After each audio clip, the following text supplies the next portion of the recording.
Hey there guys, how you doing here? Midnight Banshee with another random video thrown at you here tonight. And today is going to be life lesson day. What life lesson did I learn? I learned that overclocking is definitely something that you really need to learn a little bit more about before you actually do it. Yeah, this was a hard lesson for me. So what I did today was I took a look at some stuff that I could use for my motherboard, which is a gigabyte. Sorry, I have to look at the screen because the serial number is really long. It is an F2A 78M HD2 motherboard, and it's when I look at the box and I see and I look back on all the stuff that it comes with, it's actually a pretty darn good motherboard for what I paid for it. I mean, it's a budget-minded board, but it does have dual BIOS on it. I never knew a motherboard had actually more than one BIOS. I guess this is a really good thing because I guess if one goes bad, then you always have the other, but it's two different types of BIOS. You have the regular one, and then you have what's called UEFI BIOS, whatever that means. Hey, I'm not too up on some of this technology. Give me a break. I'm learning. So what I did was I thought, well, it's running on water because I'm running a Cooler Master site on 120. And the temperatures are staying really nice and cool. So I figured, that's going to give me a lot of overhead to maybe push the CPU limits a little bit. So what I did was I looked on Gigabyte's website, and there's a tool called EasyTune 6. And this is not a dig at Gigabyte. This is completely my fault because, hey, you always should read everything before you do something. So I download the utility and I install it, and it gives me a warning about something about a driver, probably driver not detect or something like that. It might have something to do with the version of the BIOS that I have. It may have something to do with something else that's on my system. I'm not quite sure. But I should have heeded the warning because after the utility launched, it comes up with a nice fancy graphic interface, which I'm all a fan of a nice big user interface that says, here's 3 different levels that you can overclock your CPU. You can do the basic one, which is the green level, kind of goes up a little bit, and then you have the yellow, which is a little bit farther, and then you have the extreme one, which you probably shouldn't do unless you're on like a custom water loop or something like that. Or maybe this would do it too. I don't know. Like I said, I'm not a real huge thing on water coolers, on overclocking. So went and hit the middle button, and it says, do you want to do this? Yes. Do you want to restart? Yes. So it restarted, and the video went out. This is not a good thing. So I'm sitting there thinking, oh crap, what am I going to do now? So I look on my phone because I'm browsing on Gigabyte's site about the user manual. Yes, I actually have user manuals online because somehow I don't have mine anymore, even though it was just last year.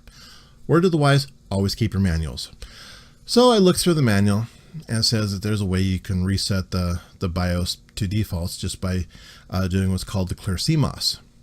And what it is it's a 2-pin jumper down the bottom of the motherboard. Basically, what you have to do is you turn off the computer, you unplug it from power, and then you take either a 2-pin jumper or just something flat like a screwdriver, and you just hold it against the pins for about 5-10 seconds, and this clears the CMOS memory. So then what you do is when you restart it, you go in and you hit load optimize defaults. So I was able to get into that menu, and it gave me options of, do you want to load optimize defaults and boot, load optimize defaults and reboot, or just run, just go into the setup.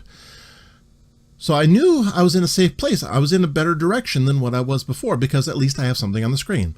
So I went about the full route. I said load optimize defaults and reboot. So it did. And the screen came back up, loaded into Windows, and of course, since I had to hard shut it down, it says, Windows didn't shut down properly last time. Do you want to restart? Yes. Yes, I do. I want to make sure that everything's working. So it did, and it came back, and everything turned out fine. So, no harm, no foul. Scared the crap out of me, though, because I was sitting there thinking, oh my God, what did I do to my motherboard? Am I going to have to take it and have it serviced? Am I going to have to replace the motherboard? Did I totally brick my system? I was just tearing my hair out about this. And I was just really freaking out about it until I found how to reset it. So I did, and okay, the world hasn't ended. At least it hasn't ended yet. But anyway, it did reload. So thankfully, everything is back to normal. Everything's all good to go. So no permanent damage done. But if you're ever going to overclock your CPU, do about the right way. Go and do your research. And you're probably just better off just doing it in the BIOS directly. Just set your settings. Like people with more knowledge about this kind of thing than I do would just go in and just, okay, you just set this, and you just set this, and you just set this. And yeah, that's probably for other people. I think I'll just wait until I upgrade my processor next year. But yeah, that's what happened. So it is a great motherboard. It's lasted me this long. It's run really, really well. No problems with it. Granted, it doesn't have SLI or Crossfire support, but like I said, when I first bought it, it was meant for a budget build to begin with. So I am going to be upgrading to a different motherboard here in about 2-3 months, and I'll be doing some other stuff with it. So it'll be fun. So I just want to let you know how things turned out. So if you like what you see here, by all means, give this video a thumbs up.